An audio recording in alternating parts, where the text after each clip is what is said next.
edene yazık. Dostun yolunda ölmek edene, dostlukta taranma güzene yazık.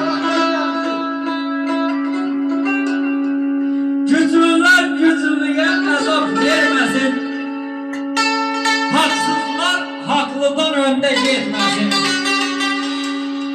İnsan birbirine hürmet eylesin, hakkı hakka verene yazık.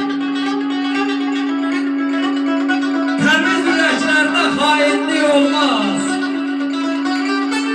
ruhu aç olanın gözleri doymaz. Su dökmekle uyuyasın olmaz, günahla dünyadan köçene yazık. Tutmasın gözünün dünyanın malı, kim aparıp gidende o tahtı sağdı.